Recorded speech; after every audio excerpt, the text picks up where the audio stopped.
Энэ удаагийн дугаарт Omni Capital-ийн тузын дараах бүрэлдэхүүнтэй бид ярилцах болно.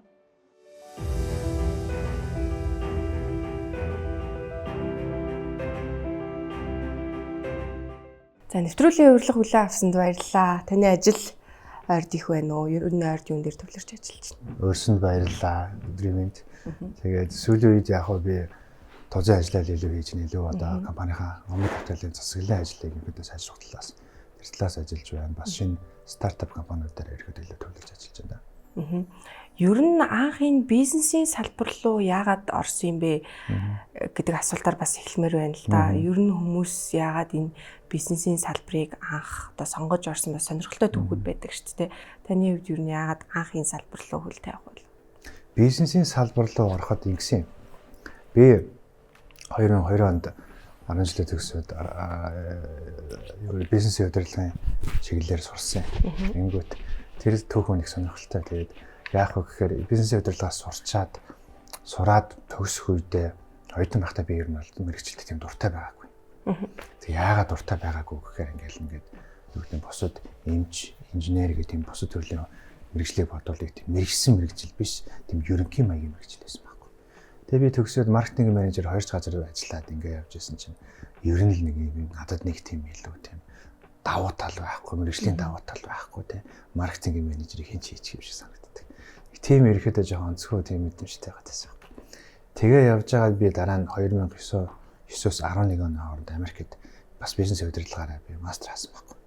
Мастер хаагаад ингээ явж хагаад дараа нь яагаад бизнес эрхлэх болсон бэ гэхээр би яг Америк нэгдсэн улсад би яг сурж явах үедээ яг ингээд надад бизнесийн удирдлагаар сурж байгаа хүний нүдээр ингээ харахаар яг нэг юм зэрлэг капитализм тэнд байдаг байхгүй тий. Чи өнөөдөр ажиллахгүй бол чи ерөөс хоосооно. Чи ерөөс ингээд өвдөх хэрэггүй тийм байхгүй гэдэг байхгүй тий. Одоо жишээ нь ингээд одоо юу гэдэг Америкт чинь бол монголчууд чинь нэг тийм гой сэтгэлгээтэй шүү дээ. Чөлөө авах гэдэг сэтгэлгээтэй шүү дээ. Чөлөө авчвал болчихж байгаа юм шиг тий. Тэгэхээр Америкч чинь бол тэгэл одоо ажил хийж байгаа гэж оюутан бид нар ажил хийгээл ингээл явж байхад чөлөө авах гэдэг ойлголт байгаа юу байхгүй юу. Ажиллаж байгаа ажиллахгүй гэдэг чинь тийм. Ер нь нэг тийм харигс капитализм тийм байдаг. Тэгээ ерөөдөө тэр капитализмын юм нөхцөл байдлыг харахаар их гоё сонирхолтой санагддаг тийм яг ингээд жинхэнэ чадж байгаа нь хийж чадахгүй нь бол чадахгүйгээр байдаг тийм үү.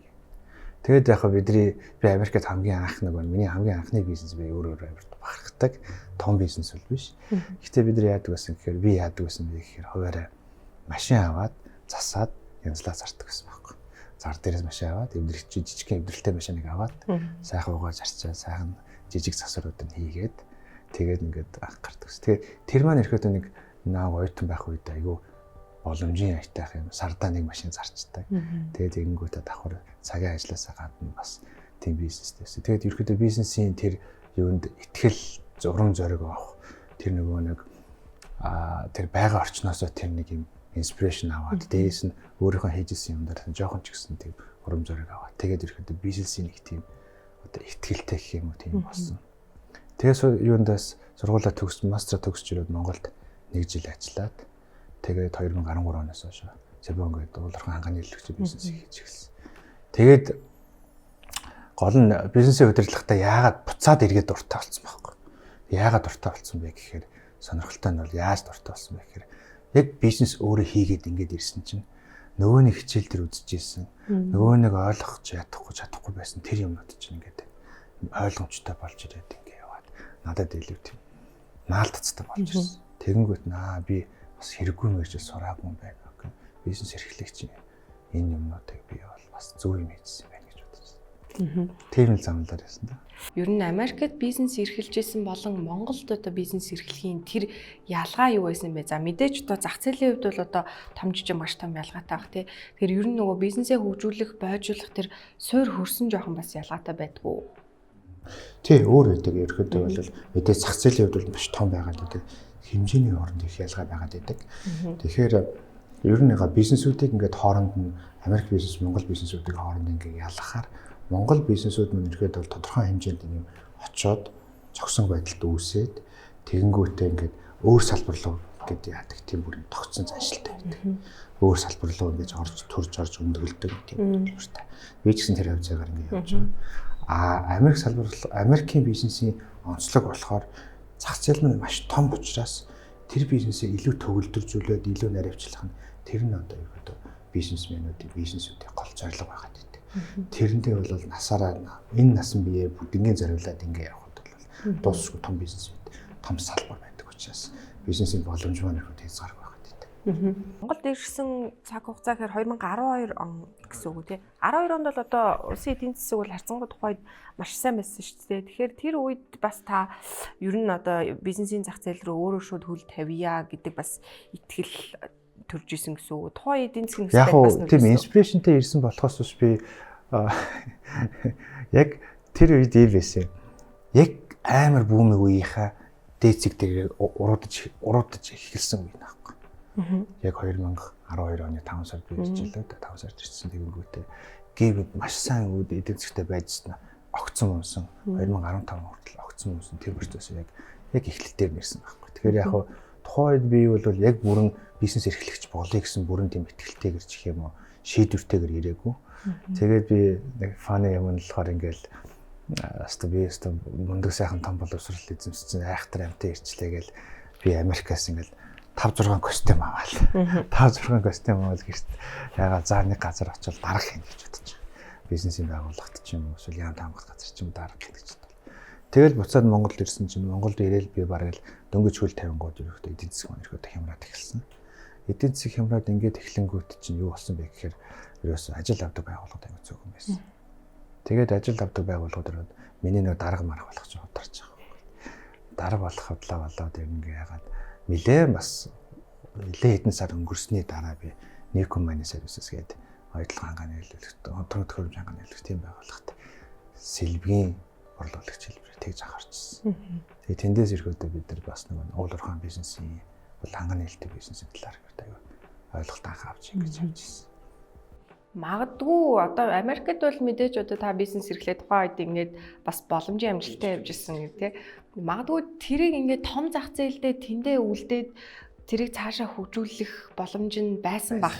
Яад наашаа Монголд ирэх сонголтыг хийв? Тэр үед уулуурхаан Монголын эдийн засаг болон уулуурхаан салбар маш эрчимтэй хөгжиж ирсэн. Тэгэхээр энэ дээр бол ингээд юу гэдэг зөвхөн би биш одоо тухайн Америкт сурж ирсэн залуучууд нь бүгд нутаг буцаад ирэхэд бол бизнесийн салбар болон одоо бусад салбаруудад ирэхэд бол их хөвгдгийн маш тэмүүлэлтэй Монгол улс маань ирэхэд ирээдүйн маш сайхан харагдаж байна шүү дээ. Яг 2012 оны тэр төр зураг бол Монголын бизнес маш бий.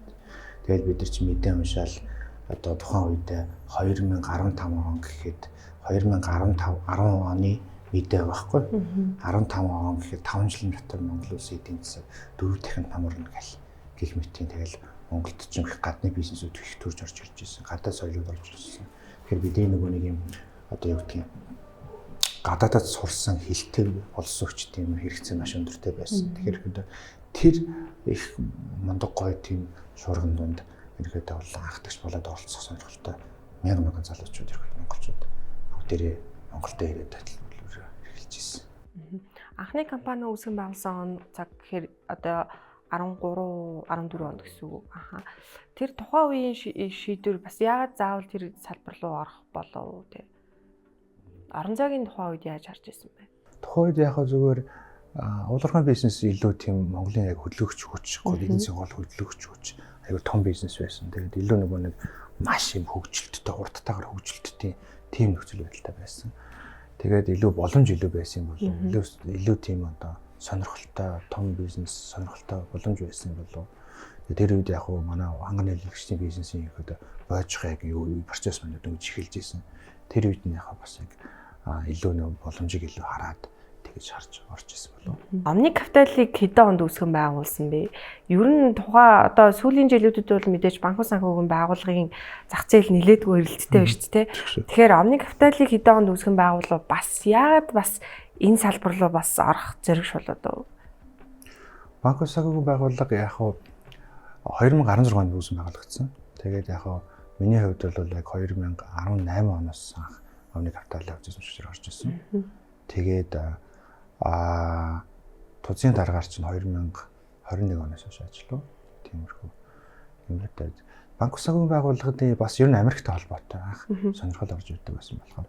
Тэгээ яг хуу зэрлэг капитализм тэр одоо их том бизнес зах зээлийн нөхцөл байдлыг яг ингээд гол хөдөлгөгч хүч яг тийм тослогооны материал нь юу гэдэг вэ гэхээр мөнгөний зах зээл, санхүүгийн зах зээл тэр ихэд тэр маш их олон мөнгө тэр ингээд тэр нэлээд тийм advanced хэлбэрээр санхүүгийн нөхцөл байдал ингээд явж байгаа. Тэр юм аягүй сонирхолтой санагддаг байсан. Тэгэхээр энэ салбар маань аягүй гоё юм байна да, юм байна да гэдэг. Хуучин би банкнд ажиллаж исэн болохоор банкны системийг ерөөдөө тавьж гадарлана. Банкны мэргэжилтэй биш ч гэсэн ерөөдөө бол санхүүгийн болон санхүүгийн банкны юм. Тэгэхээр тэр үйл явц маань ихэд илүү сонирхолтой санагдчихсэн. Тэгэхээр миний дотор байсан нэг тийм нууцхан нэг тийм одоо энэ хүсэл байсан байхгүй. Нууцсан хүсэл байсан. Тэр юм дээр ингээд хөтлөгдөөл ирэхэд энэ дээр ингээд явж ингээд. Тэгээд яг хуу бүр илүү секси болгоод бүр илүү сонирхолтой болгосон бас нэг одоо нэг юм юу гэдгийг пионер байгууллага бол ленд юм ээ. Зүгээр яг тухайн үед бол илүү нөгөө нэг орон зайны хувьд бол нөгөө финтекийн харамцаа их өндөр байсан. Дөнгөж манай үндсэн яг ленд юм гэдэг пионер маань гараад ирсэн. Бусад байгууллагууд мөрхөдөө бол араас нь ингэж пионер байгууллага дагаж орж исэн тийм байгууллагууд байсан. Финтекийн нөхцөл байдал ихэд бол тийм юу гэдгийг илүү тийм сонирхолтой орчин тийм байсан. Тэгээд дээрээс нь ер нь бол яг зөндөө олон хурж ажиллаагүй очиж банк ус санхүүгийн байгууллаганд очиж тослоогүй тийм эрэг шуургацсан юм зүйл байсан байхгүй. Тэр боломжууд нь сонирхолтой байсан. Лендимэн анх бид нар дээр болохоор банк ус санхүүгийн байгууллагын энэ ихэд финтек зээлүүл ийм байж болно. Тоглоомын дүрм арай өөр байж болно гэдгийг анх гаргасан. Тэгэхээр тэр маань ихэд бидэрт бас айгүй юу гэдэг бид нар гэдэг нь одоо банк ус санхүүгийн байгууллагын төлөөлөгч нарт бол илүү сонирхолтой санагдаад ингээд. Яагаад бид нар юмтай адилхан бас байж болохгүй гэж ишүү дахиад илүү боломжуудыг хайж үзье гэсэн. Тиймэрхүү. Тэгэхээр ер нь одоо өнөөдөр банк ус санхүүгийн байгууллагын одоо энэ зээлийн орчин өөрөө хэр байна. Мэдээж бас өрсөлдөө ихтэй байна шүү дээ. Тэгэхээр ер нь мэдээж сүүлийн жилүүдэд хурдцтай хөгжиж гин энэ салбарын хөгжлийг бас та юу гэж харж байна? Салбар маш хурдцтай өсөж байгаа. Салбарын хувьд бол маш хурдцтай өсөж байгаа. Тэгээд юун дээр одоо 7.7 их 80-ийн активтэй зах зээл болчлоо. 500 одоо 73 гэж үү. 570 гаруй банк ус санхүүгийн байгууллагууд байна. Тэгээд ер нь бол 2018 оноос хойш банк ус санхүүгийн байгууллагууд чинь маш хурдцтай болсон. Жилдээ ер нь бол актив болон зээлийн хэмжээ нь 50% өсдөг байхгүй. Тэгэхээр энэ салбар гэдэг бол маш том юутай. Тэгээ яг хөө зүгээр банк ус санхүүгийн байгууллагууд яагаад ингэж оршин тогтноод байдгийг, ямар учраас ингэ оршин тогтоод юу байгаад байд ингэ. Тэгээд хүмүүс ирэхэд их тийм гайхдаг л та. Тэгэхээр яг хөө ер нь бол товчхон үгээр хэлэх юм бол зүгээр банк ус санхүүгийн байгууллага маань ихэд банкны үйлчилгээ арай бага хүрч байгаа, эсвэл хүрч чадахгүй байгаа тийм иргэд хувийн хэсэл бизнес эрхлэгч нарт тэгэж хүрдгэл ирэхэд нэг тийм материал байхгүй.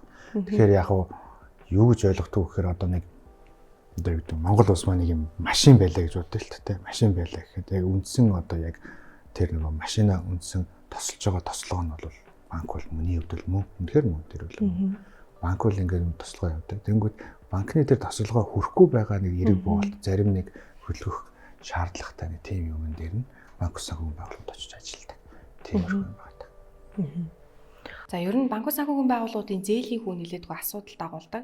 За тэр дундаа өмнө капиталын зээлийн дундаж хүн одоо сарын хэдэн хувийн хүүтэй байна. Цаашид ер нь зах зээлийн зарчмаа дагаад одоо олон банк ус санхүүгийн байгууллага гарахаар өрсөлдөөн дундаас зээлийн хүү буурах тэр хүлээлт ер нь нийгэмд байгаа штэ тий. Тэгэхээр энэ цаашаа гарч ирэх болов уу? Гоё асуулт тий. Тэгээ яг салбарын хувьд бол том зээлийн дунд банк ус санхүүгийн байгууллагын салбарын зээлийн дундаж шүү бол 3.6-тай байдаг. Манай зээлийн жинсэн дундаж хүн 3.2 орчим, 3.2, 3.3 орчим тиймэрхүү байгаад байдаг. Тэгэхээр ихэд салбарын хувийн төлөвлөлт боломжийн дайжгүй үлгээтэй байж байгаа. Гэхдээ бол маш тийм хямдхан гэж би хэлэхгүй. Нэгдүгээрт яг хүү гэдэг маань одоо бидний одоо барааны үн ахгүй. Банк ус санхүүгийн байгууллага бидний барааны үн ахгүй. Тэгэхээр яг бид нар 1990 онд аль эзэн капитализм руу шилжчихсэн. Капитализм яадаг вэ гэхээр банааны үнийг тогтоохгүй, үнийг чөлөөлдөг байгаа гэдэг. Тэгэхээр ер нь бол үнийг ямар нэгэн байдлаар юу яана гэдэг бол одоо тогтооно төрөөс ч юм уу зохицуулан тогтооно гэдэг бол утгагүй асуудал. За мэдээж шудраг бас өрсөлдөөнийг бол шатаж болно те. шудраг бус монопол байгаа ч юм ингэ. Тэгэхээр юу гэж хэлэх гээд нэхээр 500 хэдэн банк усууд хоорондоо ингээл тохиролцоол за бүгдээрээ гар гараа барайл 500 хэдэн банк ус ингээ хоорондоо гар гараа барилцаал те. Тэгснэ. За бид нэстэ энэс ийшүү доош өнөө болохгүй шүү тэхгүй шүү гэж ерөөсөө тэг тохиролцсон юм байхгүй тэр боломжч байхгүй. Энэ яагаад вэ гэхээр энэ бол манай банкны систем, санхүүгийн системийн, эдийн засгийн системийн хоорондын ерөөхдөө бидний юм системийн ерөөхдөө давуу тал. Тэгэхээр үн одоо ингээд банк ус санхүүгийн байгууллагын одоо үн буюу хүн төвшин яаж гэж тогтож байгаа гэдэг ингээд задлаад ярих юм бол юм бодох. За ингээд эн чинь бол төгрөгийн үн. Бид нэр одоо өгж байгаа төгрөгийн үн. Төгрөгийн үн тэгэхээр хамгийн суур шалтгаан нь тэн дээр юу байгаа гэхээр эхлээд инфляц. Инфляц. Тэгэхээр инфляц жилийн одоо ойролцоогоор манайхтай нэг Улаанбаатар 9.9, улс даяараа нэг 9%-тай байна. Жилийн инфляцийн хөв за тэнгуү тэрний дараа үнэ нь юу орж ирдэг вэ гэхээр бодлогын хөв орж ирдэг. Бодлогын хөв маань одоо Монгол банкнаас одоо өгж байгаа бодлогын хөв маань 12%. Тэгэхээр 12% болоод дахиад дараагийн үн орчиж байгаа. Хамгийн суур өмнөд хэлээд шүү дээ. Материал орцууд яриад шүү дээ. Бидний үнийг ингээд бид нар хоол хийгээ зарж илаа гэж бодоход тэрэнд ингээд оролцож байгаа тэр нэг үндсэн материалууд маань ингээд гурилны үн гэдэг одоо цаахрны үн яриад шүү дээ. Тэгэнгүүт 12% байдаг. Тэгэнгүүт тэрний дараа болохоор яг хөө банкны хадгаламжийн хөв байдаг. Тэр банкны хадгаламжийн хөв маань ерөөд одоо манайхаар би яг мэдгүй тэгэхээр 14.5% байгаа болов гэж бодож байна. 14.5%. За тэрний дараа болохоор яг хөрөнгөний бирж дээр гарч байгаа ч юм нээлттэй бүтээгдэхүүнүүдийн бондын, ихтгэлцлийн хөрөнгө баталгаажсан үнцаасны үнүүд байдаг. Тэр үн маань ерөөдөө нэг 19.2 тэр хавцаа авч байгаа. 19.2. Тэгээд ингээд явж байгаа. Тэгэнгүүт энэ ингээд нэг юм супермаркет дээр байгаа ч гэх юм уу тий одоо нэг юм юун дээр байгаа одоо ингээд нэг юм үндсэн орцын гурил будааны үнүүд байгаа байхгүй юу? Одоо банк ус санхүүгийн байгууллага хоолой хийх тулд авч хэрэгэлдэг. Тэгэнгүүт бидний хувьд бол ямар их усөр өрхөд татдаг вэ? Ямар хөө тэр хаанаас дэлгүүрээс юм авч ирэлдэг вэ гэхээр зөрүүлээд нөгөө нэг хөнгөн бирж дээр ихтгэлцэл бондоос гарч ирдэг 19%-тай хүүгээ аваад тэгмэд 19% хүүний бүтээгдэхүүнүүд аваад тэрэн дээрээ өөрсдийнхөө тарьсан ургуулсан ногоогоо хийгээд гэдгэн л тогтмол зардалтай бид ингээд технологи хийн, хүний нөөцөө хийн, хүмүүсийн ажилуулна, цалинжуулна гэх мэтийн тиймэрхүүнүүдээ хийгээд бид нэг 28 орчим хувь, 9 орчим хувь байдаг байгаа. 28, 29, 28-аас 30% өртөгтэйгээр их усүр татаад 30% өртөгтэйгээр их усүр татаад хүмүүс зээл болгодог байхгүй. Тэгэхээр зээл болгоо тэгэнгүүт буцаага бид нэг 40 орчим хувь артунд 40 орчим хувь орчим ингээд бүтгэгдэхүүн зардаг. Бидний ийм юм байгаа байхгүй. Тэгэхээр энэ бол нэг юм Монгол улсын төгрөгийн валютын одоо тайлан тэнцлийн асуудал байгаа. Бодлогын хөвгийн асуудал байгаа. Хадгаламжийн хөвгийн асуудал байгаа. Тэгээд мөн одоо тэр хөнгөн бирж дээр ирэхэд бүтээгдэхүүн санхүүгийн бүтээгдэхүүний үнэт баг. Тэр юмнуудаас шалтгаалаад бид нар ирэхэд үн тогтоогдож явж байгаа байхгүй. Тэгэхээр тэрнээс ишгүй бид нар тэдл байвал ямар тэрнээс ингээд илүү хөнгө олж ингэж идэх чи гэсэн байх.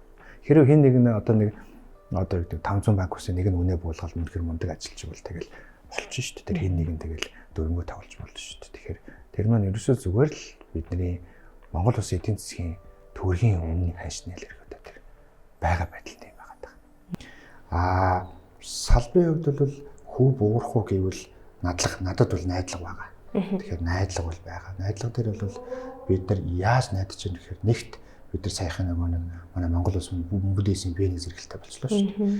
B1 зэрэгэлтэй болгож байгаа Moody's манай Монгол улсын B1 зэрэгэлтэй болгож байгаа нэг шалтгаан нь юу вэ гэхээр бид нар нөөцний үн маань унцсан ч гэлээ бидний зэсийн үйлдвэрлэл маань ихссэн юм байна. Тэгэнгүүт өөрөөр хэлбэл бидний одоо экспортын 5% маань төрөлжилт ихссэн гэж байгаа. Тэгэхээр нөөцний маань бидний ерөөдөө одоо гадаад худалдааны тэнцэл маань ерөөдөө илүү сайжраад ингээ ирэх юм бол бид нар зээлжих зэрэг бол Монгол банкнууд болон Монгол улсын зээлжих зэрэг маань ихсэн мөндөөс эрэг одоо бодлогын тэнцэлтэй болох юм бол тэрхэд биднэрт одоо баг хүтэл мөнгө олно л гэсэн үг байхгүй гадаадаас баг хүтэл мөнгө олно. Тэгэхээр гадаадаас баг мөнгөтэй мөнгө олдох юм бол зөрүүлээд бусад бүхэл юмуд инфляц нь буурна, валютын ханш нь буурна, зээлийн хүүн буурна, бүх юм буурна. Тэгэхээр энэ маань өөрөөр бүгд нэг амьд экосистем учраас энэ бол ямар нэгэн байдлаар ерөнхийдөө бид цэвэршээж ерөнхийдөө бид сайжирч ижил юм болно. Тэрнээс биш зөвхөн нэг нь ингээл их бага үүтэй болоод нэг их үүтэй болоод тийм логик бол бас огт байхгүй. Тэгээ өшөө бас нэг асуудал нь болохоор банк ус санхүүгийн байгууллагын ерөөдөө энэ систем маань юм хоёр талтай систем байдаг. Нэг нь болохоор зээл болгох, нэг нь болохоор их усүр тарах, их усүр татах. Тийм хэрэг. Тэгээ одоо сүүлийн үед ярих удаа Монголын хөрөнгөний бирж дээр буюу нээлттэй бүтээгдэхүүнүүдээр гарч байгаа бүтээгдэхүүнүүдээр хамгийн одоо нийтлэг гарч байгаа хамгийн эрэлттэй байгаа тэр бүтээгдэхүүнүүд нь дандаа банк ус санхүү байгууллагуудтай холбоотой. Бондууд, нээлттэй бонд, хаалттай бондууд, өнгөөр баталгаажсан цаас гэсэн тийм хүмүүд байж байгаа. Тэгэхээр энэ салбар руу бол банк ус санхүү байгууллага нэлээд эрэлтч өндөр байгаа. Тэгэхээр эрэлтэд агаад ирэхэд банк ус санхүү байгууллагууд байна гэдэг нэлээд шуурхалан орох болов гэж бодож. Бид ч гэсэн ирэхэд бид өмнө нь одоо хоёр удаа өнгөөр баталгаажсан цаасыг одоо амжилтаа гаргаад иргэн төлөлтийн нэг нэгэд дуусчих, нэг нь болохоор дундаа орцсон явж байна. Тэгээ гурав дахь өнгөөр баталгаажсан цаас дараа энэ жил ажил явж байгаа байхгүй. Тэгэхээр ирэхэд бидний тэр өнгөөр баталгаажсан цаас нь эрэлт бол маш өндөр байдаг. Маш өндөр байдаг. Яагаад тэгэхээр одоо юу гэдгийг ерөнхий харилцагч иргэд маань ирэхэд бол тийм нээлттэй, тийм найдвартай бүтээгдэхүүнийг хүсдэг. Тэгэхээр одоо манай харамсалтай хек компаниуд, хавчар компаниуд маань ирэхэд юу яахгүй байна шүү дээ. Одоо нэг тийм иргэдийн итгэлийг, өгөөжийг ирэхэд бол нэг тийм хангалттай өгөх чадахгүй байгаа учраас ирэхэд яг тийм тогтсон найдвартай, тогтсон хүүтэй, тогтсон эрсдлийг хаасан тийм санхүүгийн бүтээгдэхүүнүүдтэй хөрөнгөний биржид маш сонирхож байгаа байхгүй. Тэгэхээр мөн бас одоо энэ салбар хөгжихийн эрсүүл рүүгээ одоо финтек зээл те иргэд аппликейшны зээл гэдгээр нь илүү сайн бас хэрэглээнд гарч ирж байгаа шиг байна. Тэгэхээр одоо жишээ нь Omni Capital-ийн хувьд одоо хэдэн хувийн финтек зээл рүү одоо төвлөрж үйл ажиллагаагаа явуулдаг вэ? Бидний хувьд бол хэдэн тий финтек зээл бол бидний бас том бизнесүүдийн нэг, чухал бизнесүүдийн нэг. Тэгэхээр бид нар хамгийн баяртай байдаг юм болохоор маш олон хэрэглэгч нарт бид нар илүү хурж ажилладаг та аюу баяртай байдаг. Тэгээд зүгээр хэдэн хувь бэ гэхээр их тийм сонирхолтой. Яагаад сонирхолтой вэ гэхээр Монголын эдийн засгтэрч бай, Монголын банк ус санхүүгийн байгууллагууд салбарч бай, бидний салбарч бай, бидний одоо байгууллага төрч бай гэхэд нэг ийм сонин тоо гэдэг. Ямар тоо байдаг вэ гэхээр ингэдэг. Нийт ингээд банк ус санхүүгийн байгууллагын харилцагч нар нэг юм давхарцсан тоогоор нэг 3.5 байдаг байгаа. 3.5 сая хүн тийм давхарцсан тоогоор ингээд зээлдэгч байгаа байхгүй. Тэгэнгүүт салбар шүү. Салбарын хувьд тэгэнгүүт тэрний 80% нь финтекийг зээлдэгч байдаг. Гэхдээ финтек маань өрхөд жижиг зээл шүү дээ. Бичил зээл шүү дээ. Финтек маань 80% харилцагчийн тоогоорх нь 80 байгаад байдаг. Тэгэнгүүтээ нийт хэрэгжилж байгаа активын тоо болохоор 20% байгаад байдаг. Тийм сонирхолтой юм. Урвуу хамааралтай байдаг байхгүй. Жижиг олон зээлтэй, олон харилцагчтай, олон харилцагчд нөлөө хүнд хүрдэг. Тэгсэн мөртлөө ирэхэд хэрэгжилж байгаа актив нь болохоор нэг 20 орчим хувьтай. 82 гэсэн тийм байдаг. Бид нар дээр гарч байгаа яг тэр тоо маань 70-30 нэг тийм харамхалтай. Манай хэрэглэгчдийн ирэхэд 70 орчим хувь нь финтек хэрэглэгч нар тэнгуүтэ хэрэгжилж байгаа актив маань ирэхэд зээлийн хэмжээ маань бидний ирэхэд нийт хэрэглэгдэж байгаа одоо олгосон зээлийн маань 30 орчим байдаг. Банк ус санхүүгийн байгууллагын салбарын яг одоо юу гэдгийг хамгийн сайн очиж тосолгоо хийж байгаа цэгүүд бол тэр бол бичил зээлийн цэгүүд байдаг. Тэрэн дээр бол бид салбарын хүний үүднээс өгöd бол би бас нэг тийм хангалттай гэх юм уу та тий. Тэгээд одоо ингээд хүмүүсийн одоо жижиг юм одоо яаралтай төргөн тусламжийн маягийн тийм хэрэглэнүүдийг маш их хангаж хэрэгжилж чадчихаа. Тэгэхээр одоо ингээд манайхан чинь бензиний асуудал үүссэн шүү дээ одоо ингээд тий. Бензин үнэхээр ингээд унтчих гол болохгүй байгаа юм гэх юм бол бензин коллектор очивол очирж явах үедээ одоо ингээд одоо бензинийхэн мөнгөийг зохицуулж болж байгаа байхгүй. Тэр зээлийн эрхийн хэмжээг яаж тодорхойлд юм? Банк ус санхүүгийн байгууллагууд одоо өөрсдийнхөө юугаар тодорхойлдог тодорхой одоо AI суурилсан ч юм уу тийм тодорхойлтууд байна уу? Эсвэл нөгөө сая манайх чинь зээлийн мэдээллийн тухай хууль нэмэлт өөрчлөлт оруулаад зээлийн мэдээллийн сангаас сайн скор, бүрийн скороос иргэд оноогоо авдаг шүү дээ. Тэгэхээр энэ төрлийн системүүд ороод ирсэн үү? Эсвэл байгууллагууд өөрсдөө тодорхой хэмжээний юм тодорхойлдог юу байна уу? Өөрсдөө яг одоогийн байдлаар бол дандаа өөрсдөө явж байгаа. Өөрсдөө явдаг. Яг манай хувьд бол ерөөдөө тийм хиймэл оюун ухаан дээр суйрлаад бүрэн 100%-аар өөрийнхөө материалыг аваад ингээд олон төрлийн шалгууруудыг үнэлээд ингээд явуулаад тодорхойлох. Одоо эрсдлийн хэмжээ өөрөөр тодорхойлох. Яг зохицуулах одоо улсаас зохицуулах буюу санхүү зохицуулах хороноос зохицуулахыг бол би бол илүү буруу шаана. Яг гэхээр ямар нэгэн байдлаар байгууллагын хувьд одоо өрсөлдөө өөрөө гаргаж байгаа учраас тэр шийдвэрүүдийг өөрөө гаргах нь илүү зүйтэй болов гэж бодож байна. Тэрнээс яг зээлийн мэдээллийн санг бид нар юу яаж байгаа? Авж байгаа. Тэг яг бидний яг одоогийн байдлаар бол бид нар FICOS хуучин одоо үнэлгээний системээс FICOS систем рүү шилжих процесс явж байна. Монголчуудын энэ одоо зээлийн иргэн төлөх энэ санхүүгийн сахлах баттай байх соёл нь юу нэр үед юм бэ? Эсвэл одоо зах зээлээ дагаад бас бид нар энэ соёлд суралцаад хариуцлагатай зээлдэгч байхад суралцж гин үү? Эсвэл нэг талаараа эрсдэлтэй зээлийн хэмжээнүүд юу нэмэгдээд байна уу? Ковидын үеэр ковид болон ковидын дараах үеэр энэ эрсдэл маш өндөр байсан. Тэр нь маш өндөр байсан. Дээрээс нь ковидын дараах процесс төр яг юу болсон бэ гэхээр сонирхолтой юм юу болсон бэ гэхээр нөгөө банк санхүүгийн байгууллагууд чинь нөгөө тослох газраа ерөөдөө хайгаад тэгэнгүүтээ нөгөө их тийм шинээр их олон төрлийн юм одоо бодлоалтын боломжуудыг олгосон байхгүй. Хуваан төлөх байна. За тэгээд одоо гар утас зээлээр авах байна. Одоо скутер зээлээр авах гэх мэт тиймэрхүү. Тэгэхээр тэр их тийм нөгөө нэг юм юу гэдгийг ковидын дараах эдийн засаг өндөрлөлтөй байсан. Дээрээс нь тэгэнгүүт хүмүүст болохоор илүү боломж олгоод өгсөн. Тэгэнгүү тэрнэр бол нэлээ эрсдлийн асуудал нэлээ үүссэн. Эрсдлийн асуудал үүсээд ингэ явж байгаа. Ихтэй салбарын хувьд бол харьцан одоо тогтворч байгаа гэж үзэж байгаа. Зөрүүлээд хэрэглэгчнэрийн хувьд бас аягүй тогтворчод байгаа. Тогтворчод байгаа гэдэг нь юу гэхээр нөгөө нэг юу гэдгийг тэр айхтар юмнууд ч юм бол юм шин содон байха болчиход шүү дээ. Гар ус зээлээр авна гэдэг болоод шин содон биш зүйл болчиход шүү дээ. Ингийн зүйл. Тэгэхээр яг илүү хэрсүү болоод хүмүүс илүү тийм юу гэдэг ухаантай бодлоготой одоо тиймэрхүү хэлбэрээр сонголтоо хийж байгаа.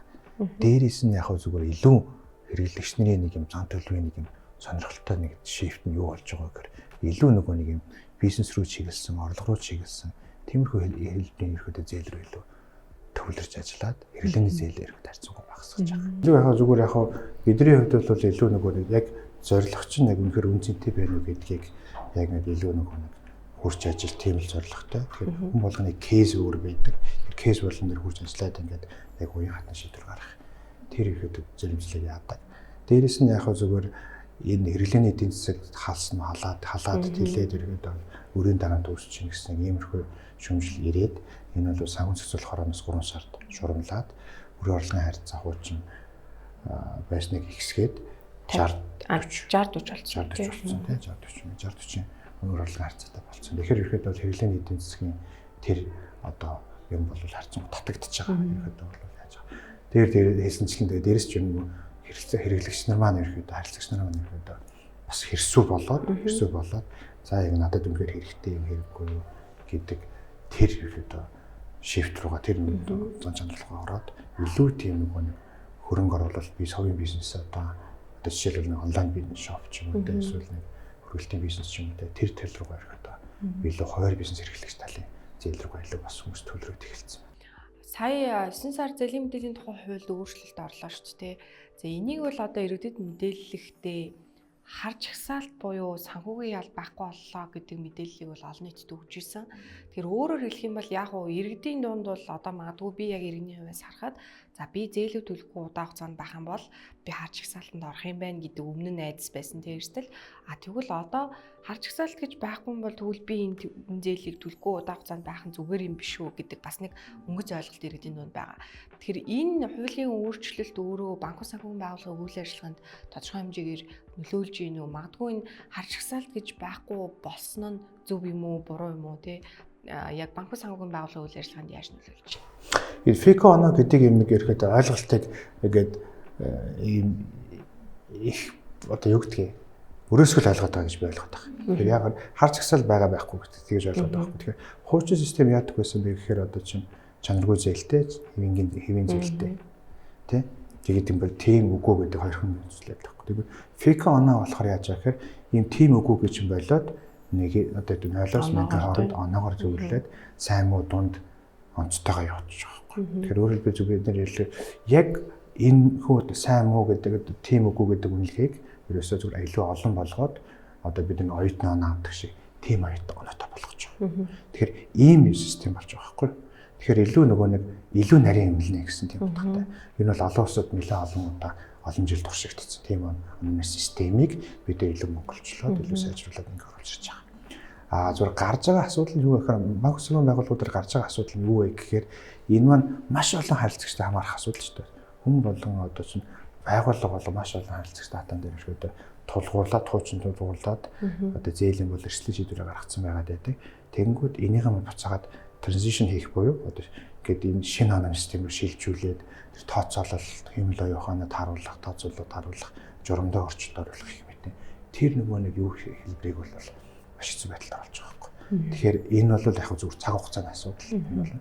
Тиймээс жигдэгдсэн тохиолдолд бол фик оноо сайн уу сайн, биелээгүй сайн гэж бодож байгаа. Тэр фик оноо маань илүү нөгөө нэг яг жигдрээд сайн ажиллаад хүмүүс маань харилцагч маань үйлчлэгч маань зөв ойлгоод яг ингээд ирэхээр бол энэ бол зөвхөн зээл авдаг. Одоо бидний хувьд бол зээлийн мэдээллийн сан чинь бол банк болон банк усаас зээл мэд авдаг тийм процесс болчихж байгаа шүү дээ.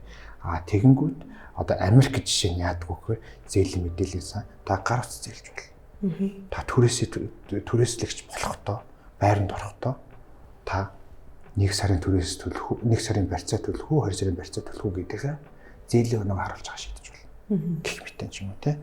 Гэх мэтийн олон хэрэглээ бас үүсэх магадлал өндөртэй. Тэгэхээр оноотой болоо сайн уу дунд оноотой ингээ болоод ирэнгүүт тэрхэд бол бас хэрэглээ маань үндсэн зээлийн мэдээллийн сангийн фейк онооны хэрэглээ маань ирэхэд нэлээд өргөжих магадлалтай. Магадгүй та бүхэн одоо ингээд юу гэдгийг танд би та одоо нэг юм зарах гэжлээ гэж бодъё. Та ихэд талын мөнгөний талын үйлчлэгээ халуудагч талын ялаа гэж бодох. Таны үнэхээр сайн зээлдэг чи би яаж мэдэх вэ?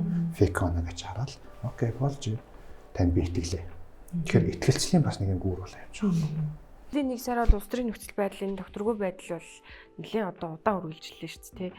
Яг энэ одоо улс төрийн докторгүй байдал бизнесийн үйл ажиллагаа явуулахад хүндрэлж хэрэгдэл болох шууд байдлаар нөлөөлөх ч юм уу тиймэрхүү хүндрэлүүд гардаг уу? Гарлуу яах вэ? Тэгээд яг гол нь одоо банк засгийн байгууллага ч маш олон харилцагчтай. Харилцагч бол бүх салбарт байгаа. Тэгэхээр яг ингээд тэр болгоны мэдрэмжүүд чинь бүгд ингээд бүгд нэр ирдэг байхгүй. Ялангуяа одоо зээлийн эдийн засагчтай. Яг талбар дээр ажиллаж байгаа хүмүүстэй ингээд. Тэг ингээд яг зүгээр үнэхээр яг үнэхээр одоо улсаас хүн тэн дээр авчаа тэрийг зээлээ төлж иж болно. Эсвэл арганы газар ажиллаж иж болно. Тэндээсээ одоо тэтгэмж авч иж болно. Гэх мэт тиймэрхүүнүүд болдог. Тэгэхээр тэр маань ирэхэд бол ингээд юу болгон дээр салбар болгон дээр ирэхэд зээл болгон дээр мэдэгдээд ирдэг. Бас нөгөө яг хэрэглэгчдэрээ дамжуулаад тийм. Яг үнэ хэрэглэгчдэрээ дамжуулаад. Бид нар дээр бол яг үгдгийн хайхтар тийм хин нэгэн одоо тийм улс төрөөс нарийн ширээ хамаарсан ч юм тийм байдгүй. Ерөнхийдөө зохицуулах байгууллагаас л илүү хамаардаг. Зохицуулах байгууллага хөрөнгөний бирж гэх юм байдаг. Тэр маань бол бид бол яг шууд утгаараа яг айхтар юм улс төрийн шууд аппараттай одоо засгийн газрын аппараттай ч юм яг нэг хэсгэлтэй. Гэхдээ бол тэгээд айхтар нарийн тийм амар хамаарад үйл ажиллагаанд тоглолтуулах тийм ерөнхийдөө үйл ажиллагаа бол их анзаарэгддэг гайгүй боломж юм. Ер нь одоо бизнес эрхлэгчтэй ингээд уулзахад ер нь одоо татврын дарамт хэр байна вэ гэж ер нь би асуух туртай. Өөрөөр хэлэх юм бол Монголд яг ингээл мөнчгөрөөрөө хуваараа бизнес эрхлээл компани өдөртөл аваа явахад нэг талаасаа одоо төрийн дарамт шахалт татврын дарамт дангуул ер нь хэр байдгийг хэр хүнд тусдгийг те. Энэ талаар та бас бизнес эрхлэгч байгаа хувьд бас санал бодлоо илэрхийлээ. Би бүний юу гэдгийг би яг хүмүүсийн хилдгээс эсрэг хэлэх дуртай. Эсрэг гэвднийхээр яг Монголын бас зүгээс тийм татврын дарамт шахалт харьцангуй гайгүй. Бусад улс орнуудтай харьцуулахад тэгэхээр татврын төвшин бол харьцангуй боломжийн төвшин байдаг. Дээрээс нь манай нөөтийн ихэд бол энэ QR кодны систем бол аягүй сайн ажилладаг. Үнцэн зорилттой юм ингээ хийж чаддаг. Гэхдээ хамгийн буруу систем нь болохоор өөрөлдвөл татвар гэдэг нь би юу гэж ойлгоод байна гэхээр аж ахуйн нэгж олгаалт, түгээн олгаалтын татвар, нөөтийн татвар гэж чинь. Шүүмжлэлтэй хандаад байгаа болохгүй аягүй буруу явдаг асуудал нь юу гэхээр нийгэм даатгал. Нийгэм даатгал гэж. Тэр бол маш буруу явдаг. Тэгээд өөрөлдвөл миний төс нийгэм даатгал нэг байдлаар нэг санд бүртгүүлээ тэр нь өгөөж хүртээд ингээ яваад нэрийн данс үсээ тэр нь ингээд хүүмэнд бодогдоод ингээ яваад намайг тэтгэврт харахад тухайн данс маань одоо яадаг. Одоо юу гэдэг надад зориулагдаад данс үсээ тэрнийхэн төлөө тэрнийхээ өрөөгөө би 10 жил 20 жил хувааж идэх сонголттой баймаар байгаа байхгүй. Тэгэнгүүт чинь яг бодитоор бол та бит хоёрын нийгэм даатгал төлөөд нийлүүлээд тухайн одоо нэг доржод болмагийн тэтгэр балаа явуулдаг. Яг тансанд хизээч мөнгө үлддэг, хизээч сан үлддэг. Тэгэхээр энэ маань ирэхэд бол энэ том зургаараа харах юм бол энэ нөгөө нэг төвлөрөөд эдийн засаг руу цутгаж явах хэвээр мөнгө маань зүр хэрэглээр бас явчихж байгаа юм. Ийм бас нийгэм даатгал дээр бол аягүй тийм шөмжлөлтэй ханддаг.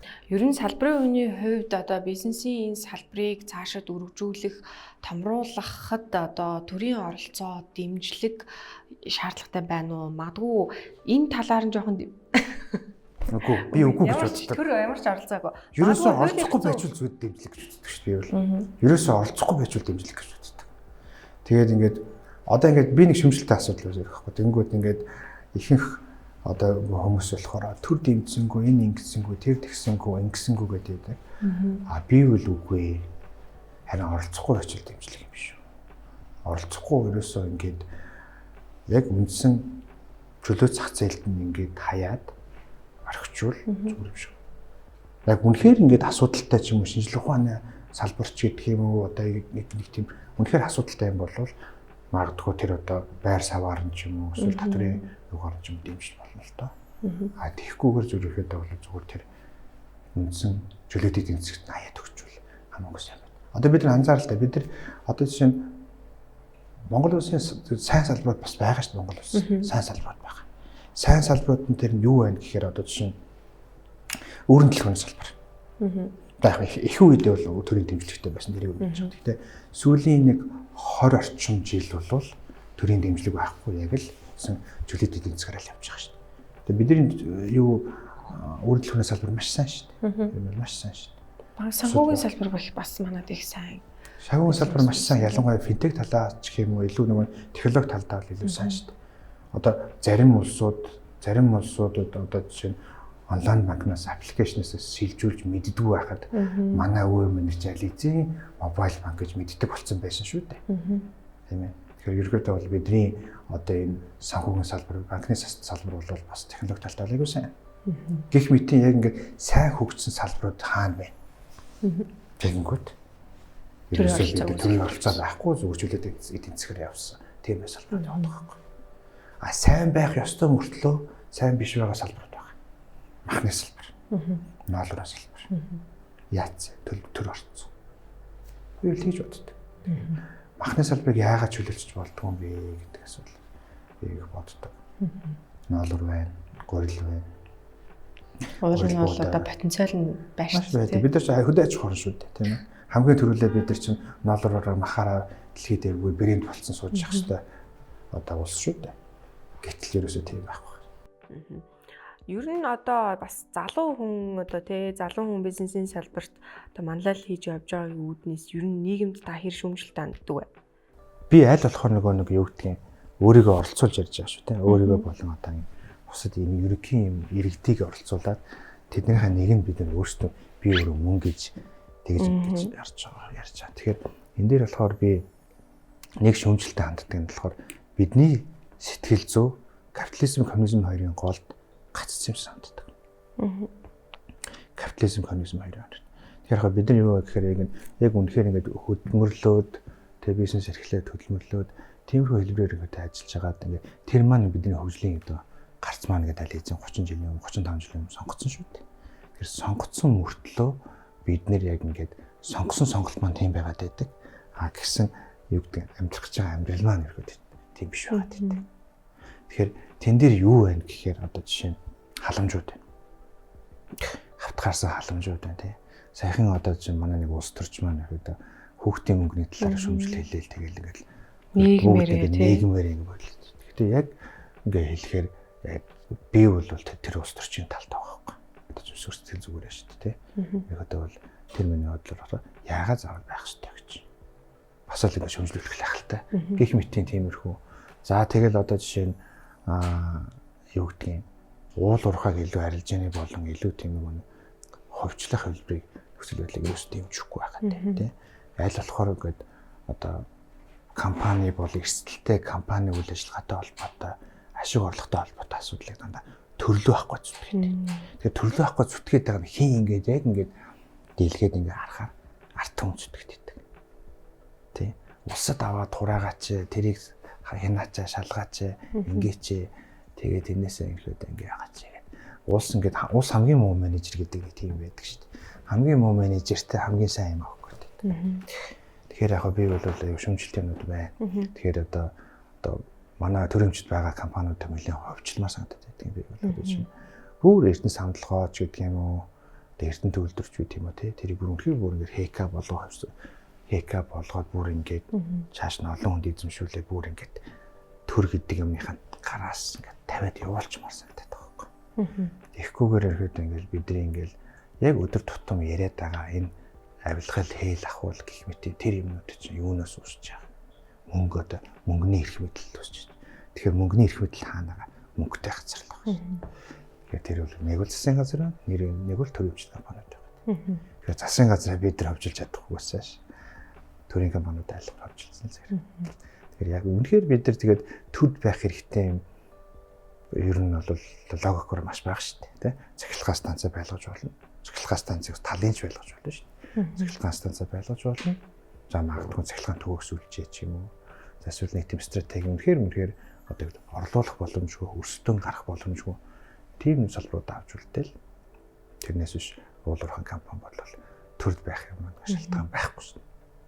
Та хувийн тал руу гэхээр ер нь тузын дарга хийгээд чинь бас одоо хоёр компани дээр та хоёулаа тузын дарга хийж байгаа шүү дээ. Тузын дарга гэхээр ер нь чиг үүргийн хувьд ер нь өөр байна уу? Өмнөхөөсөө илүү одоо онцлог ачаал авж байгаа юун дээр одоо төвлөрч ажиллаж байна те. Өө өстой гоё асуулт байна. Чинь би ингээд хүмүүст ингээд ярмаар санагддаг ч юм уу те. Ерөөдөө миний яг тузын дарга хийгээд би нэг сүүлийн 4 жил болж байна. Тэгээд яг энэ үед ингээд тузын даргын ажлыг хийж сурах гэх юм уу, тузын даргын ажлаа тасах тэр процесс маань бас нэлээд хүнд байсан баг. Айгу хүнд айгу асуудалтай. Тэгээ яг ер нь бол хүмүүс нэгт тузын даргын яг юу хийдгийг сайн мэддэг. Хоёрдугаар тэр ихэд гүйцэтгэх захирлаас бүр маш өөр хийдгийг хүмүүс анзаардаг байхгүй. Тэгээ яг би өөрөө ч мэддэггүй байж байгаад яг сүүлийн үед яг энд орж ирээд ингээд энэ ажлынхаа чиг үүрэгтэй орж ирээд яаж. Тэгэхээр яг ийм байдаг. Тузын даргын ажил руу ингээд орчхоо хийхээр ингэдэг. За гүйцэтгэх захирал гэдэг ихэд хуучин миний ажил хийсэн ажил маань ихэд бол тодорхой хэлцүүдтэй, тодорхой зорилттой, тэр зорилтыг яаж явуулах вэ гэдэг ихэд нэг тийм тодорхой хүрээнд чиглэлийн загвар энэ зам дээр энэ замаар яаж үр ашигтай хурдан явах вэ гэдэг тийм юмнууд ингэ явдаг. Тэгэхээр тэр ихэд тодорхой нөхцөл байдлыг ихэд юу гэдэг нь тодорхой одоо орцод найрлагуудыг зөв өдөрт хангах гэдэг. Тэгэхээр тузын дарга дээр болохоор илүү тэндээс өгөхөр илүү нэг зам нэг маягтай ажилладаг. Тэгээ зам нэг боломж нэг илүү одоо алсыг харах тийм юм байгаа гэдэг. Тэгэхээр яг миний яг үндсэн хувь хүний болон ерөөдөө сурж мэдсэн, урд нь хийсэн туршлага нь болохоор дандаа гүйцэтгэх захирлаад шүү туршлага байсан. Тэгэхээр яг тодорхой яг тэр замнуудыг ингэж зөв зааж явах нь аюул чухал байгаа байсан. Тэгээд ингээд миний хувьд хувь хүн дээр яадаг вэ гэхээр илүү тийм менежер маягийн хичээнгүй одоо юу гэдэг компьютер дээр суугаад бичиг заасан дээр суугаад тооцоон дээр суугаад илүү ингээ хичээгээд суугаад ажилладаг юм байна. Тэгэнгүүт тузын дарга дээр болохоор илүү ингээ боломжийг шинээр боломжийг гаргаж ирэх. Одоо хүмүүстэй нэтворкинг хийх, тэ илүү нөлөөлөл үзүүлэх гэх мэт тийм одоо манлайлал үзүүлэх. Тиймэрхүү юм байгаад байдаг. Тэгэхээр миний яг нөгөө нэг ажиллаа сайн хийн гэдэг продюсерын ажиллаа сайн хийн гэдэг ойлголт, тузын даргын сайн ажиллаа сайн хийн гэдэг гүйцэтгэх захирал сайн ажиллаа гэдэг ойлголт амар зөрүүтэй байсан байна. Тэрэндээ тасгаж билээ хэцүү байсан. Тэгэхээр яг ингээл миний зүгээс болохоор ингээл компьютер дээр илүү сайн аягаал олон хүнтэй ингээл бичгээр удаа сайн аягаал ингээл. Тэгвэл тузын дарга болонгоо тэр чинь нэг тийм үнцэнтэй биш болчихж байгаа байхгүй. Илүү босоод хүмүүстэй уулзах боломжийг олох, алсыг харах, өөрийгөө цэнэглэх гэх мэт тиймэрхүү юмуд нь илүү чухал байгаа гэдэг. Тэнгүүд миний хуучин туршлагаар тэр чинь болвол цагийн гарцсан гэдэг. Тэр айгүй хүндээсэн надад. Цагийн гарц ингээд би ингээд одоо юу гэдэг тузын даргын ажил хийгээ явж байгаа гэдэг мэдж байгаа мөртлөө нэг тийм цаг алаад байгаа юм шиг, хэрэггүй юм игээд байгаа юм шиг. Энэ орчинтой тасгаж нэлээ хэцүү байсан. Тийм байна те. Бас ийм өөр байдаг юм. Бид нар болохоор тузын дарга гүйцэтгэх захирлэхээр ерөөхдөө нэг чиглэл нь нэг л одоо удирдах юм гэж ялгаад байдаг. Шал өөр эсрэг байдаг байхгүй. Шал эсрэгээр байдаг. Шал эсрэгээр байдаг. Яг зөв тузын гүйцэтгэх захирлуулсан түүний доторх аппарат бол илүү нөгөө нэг юм гүйцэтгэх operational mac юмнуудыг айлхаар тодорхой болсон ингээд процедурыг ингээд илүү процедурыг минь илүү хурдан сайн явуулж явах хэрэгтэй. Тэнгүүд тузын дарга болохоор илүү нөгөө нэг юм шинэ боломж орж ирэх, шинэ бизнесийн санаа гаргах одоо ингээд гэх мэт юм жоохон төрүүлж яваад очиод нэг юм зам энэгээр явна шүү гэж очиод зааж өгч байгаа маяг тийм хүмүүс. Бизнесийн салбараас өөр салбар руу хүч сорж үзэх тийм бодол хүсэл зорилго танд байдаг уу? Одоо нэг салбар руу орцсон явж байна. Тэгээ тэр нэг сонирхолтой яасан гэхээр бид нэр юун дээр Саксон бөмбөгийн Монголын үндэсний дээдлийг Саксон бөмбөгийн Эрдэнэт Майнс багийн тийм стратеги түнш байгууллага бол явж байгаа. Манай хорж байгууллага түнш бол явж байгаа. Тэгээд ирэхэд бид нэлээд урт хугацааны гэрээ хийцэн ингээ явж байгаа. Тэгэхээр тэрний яг гол ялгаа нь энгийн спонсор байгууллагуудын гэх юм энгийн хамтрагч байгууллагуудаас юм ялгаа гэхээр бид нэр менежментэд нь орцсон явж байгаа. Тэгээд Эрдэнэт Майнс, Орны Эрдэнэт Майнс гэдэг нэртэй.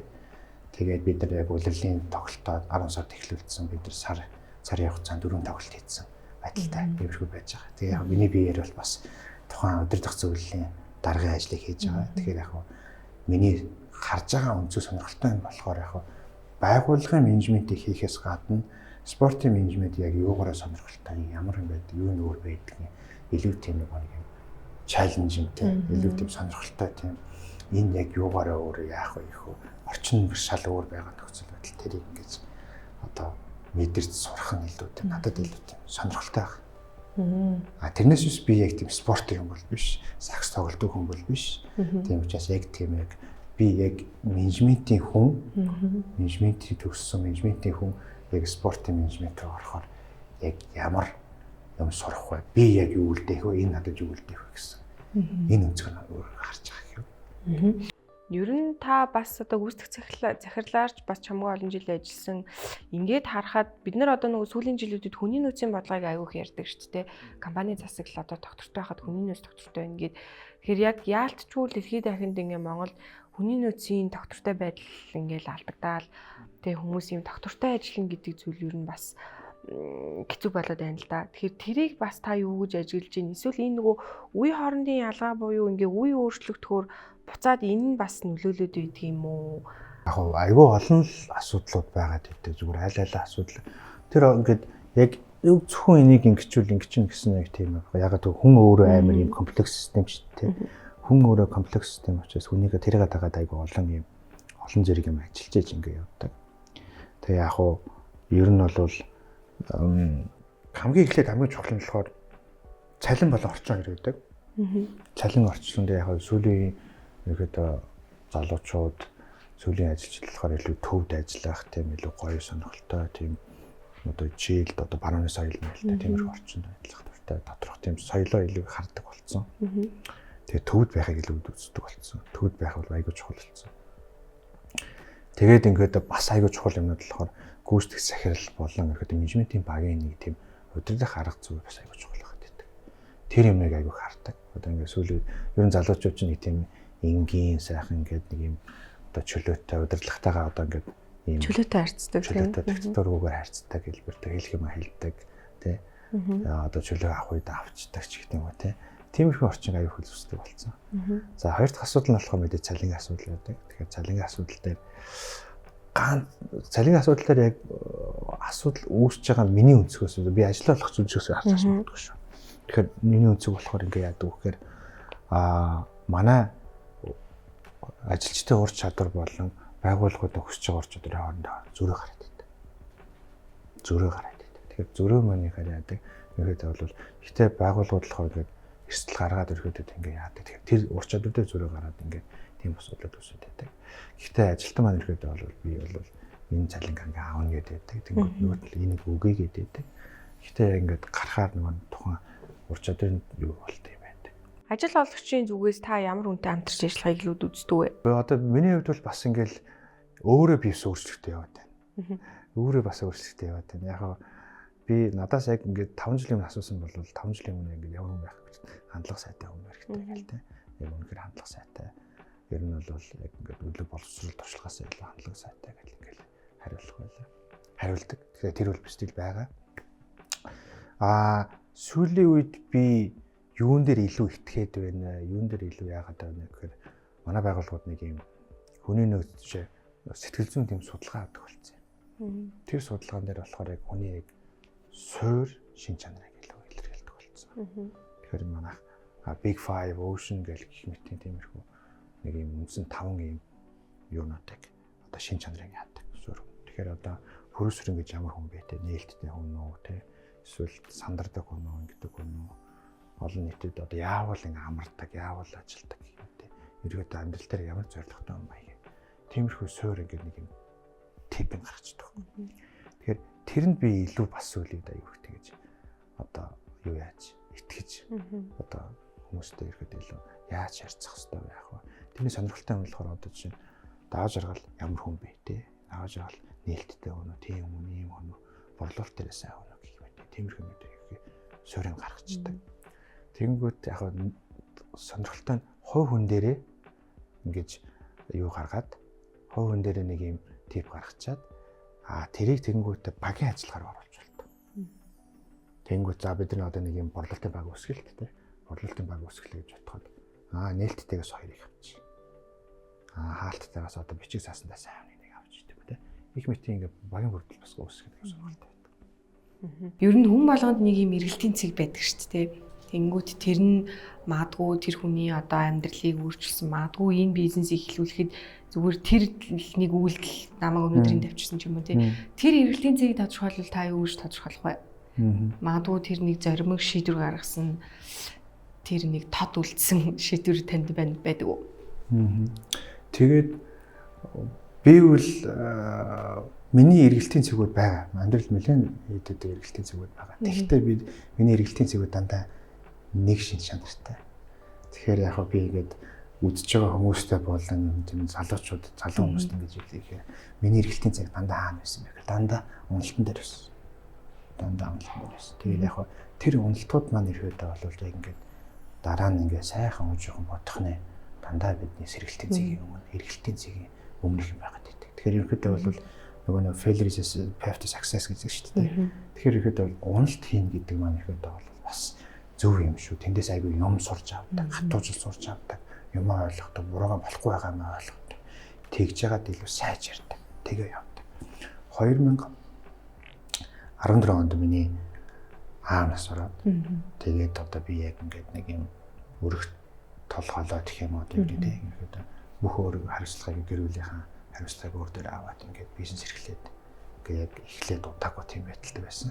Тэгэхээр тэр ингээд ерөнхийдөө сэтгэл зүйн хүнд байдал тэр ирж байгаа том хариуцлага одоо өөр юу гэдгийг ингээд олон том юм ингээд маш хүнд байдлаас ингээд хүн ингээд илүү сайн сайжраад боожод ингээд ороод ирээд ингээд ерөнхийдөө бас бизнесийн маань ерөнхийдөө одоогийн суурь ерөнхийдөө бас тэр цэгээс эхэлдэг болов гэж боддог. Тэгээд дараа нь ингээд явж байгаад бас л нэг хүн чинь очиод юм зогсон байдалд орж байгаа шүү дээ. Зогсон байдалд орж байгаа явж байгаад би ковид үеэр 2020 онд осолд автосолд ороод. Тэгээд би бүр жил гэртээ авчихсан. Тэгээд нэлээд за эхнээсээ би бүр кафетерд байж байгаа 4 таягтай болоо, 2 таягтай болоо, 1 таягтай болоо. Тэгээд одоо зүгээр алхдаг болоо. Тэг нэлээд удаан тийм хүн тагалгаанд ороод тийм болчихсон байхгүй. Тэгэхээр тэр бас эргэлтийн цаг болоо. Миний яг ингээд доторх өөр хүнтэйгээ ярилцах, яг юу хүсэж байгаа, ямар амьдралд явж байгаа, тэрнтэйгээ илүү ойлгох, өөрийгөө сайжруулах гэх мэт тиймэрхүү юм тавьж. Тэгэнгүүт миний яг ингээд тэндээс босоод жилийн дараа ажилдаа орох мэдрэмж маш сайхан байсан. Тэгээд яг тэндээс ингээд одоо юу гэдэг бас ингээд бизнесийн шийдвэрүүд, амьдралын шийдвэрүүд дахиж өөрчлөөд эргэж хараад хизээч харамсахгүй тийм зүйлүүдээ хийхээр өөртөө шийдээд амлаад ингээд гарч ирсэн. Нэвтрүүлгийн урилга хүлээн авч бидэнтэй ярилцсан танд баярлалаа. Тэгээд цаашдынх нь ажил зөндрөөс өндөр амжилт хүсье. За, урьж оролцсонд баярлалаа.